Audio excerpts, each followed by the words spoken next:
啟德跑道區成為蟹貨嘅重災區，地產代理無論點唱好都好，跑道區交通不便係不爭嘅事實。一直只聞樓梯響嘅環保連接系統胎死腹中，取而代之嘅係類似首爾站嘅高架綠化設施、啟德空中花園以及多元交通方案。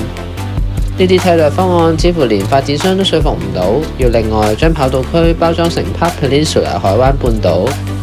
海灣半島對大家有冇說服力就見仁見智啦，但係至今海灣半島似乎就未能夠為啟德跑道區嘅配套帶嚟實際嘅改善。就連海灣半島能唔能夠為跑道區爭取更多嘅 shuttle bus， 至今仍然係一大個問號。今日我就同大家翻開歷史文件，重睇當年嘅啟德願景同而家究竟差咗幾多。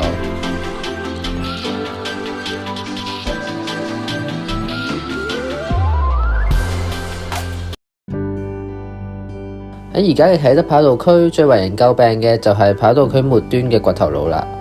當年其實有初步標示過，可以研究喺跑道末端興建行人通道連過去觀塘海濱嘅可行性。當然而家睇返就知用虛線標嘅嘢都唔可信啦。呢條天橋如果起得成嘅話，起碼跑道末端嘅可達性可以提高唔少。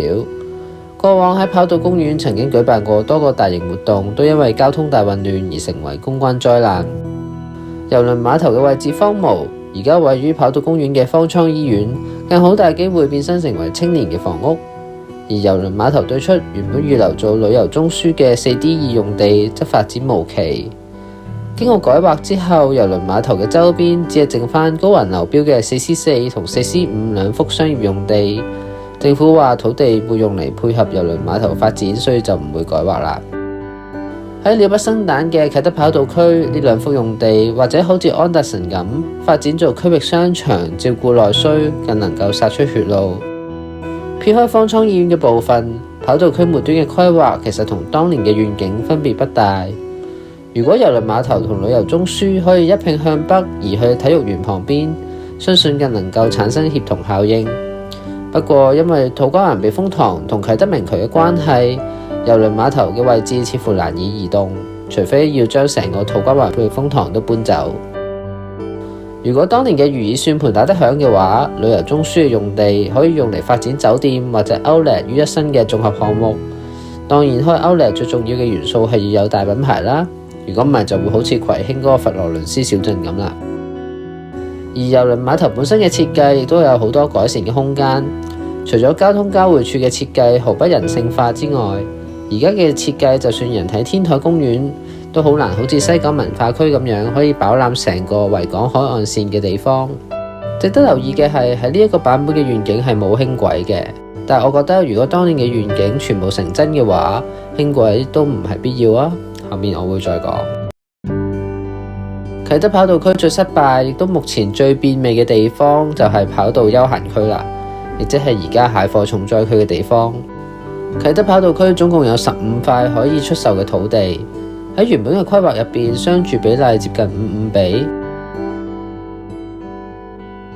但而家商住嘅比例只係28比，住宅單位數目比原來嘅願景多70%。預計全數住宅落成入伙之後，單係跑道區就會有超過1萬個單位，但連一個照顧民生配套嘅商場都冇。2018年當年仲未有反修例運動同 COVID-19 疫情，樓市暢旺。政府為咗提高跑道區嘅土地收益，除咗改劃臨海商業地皮做住宅用地之外，仲將跑道區嘅地皮地積比大大提高至最高7倍，估計推高咗跑道區可建樓面面積達30%。而喺當年嘅願景入邊，跑道休閒區只係建議興建低密度嘅房屋，地積比建議只係3倍，而且只係預留後排嘅地皮做住宅用地。最諷刺嘅或者係願景文件當年嘅一句：生活喺跑道上面確實係非常罕有嘅概念。當年嘅願景係會喺連接都會公園同旅遊中樞之間建設一條闊30米嘅行人專用林蔭大道，公眾人士可以買嘢啦、食嘢啦，以及睇街頭表演。而喺海灣仲設有一個以低層建築為主嘅商業文化區域，唔知係咪要滿足跑道區嘅休閒用地面積啦？林蔭大道最終由只係闊10米嘅空中花園所取代，感覺非常壓迫。去到住宅落成之後，相信會更加嚴重。其實倒不如發展成高價商店街，相信會比啟德地下街更加有特色同功用。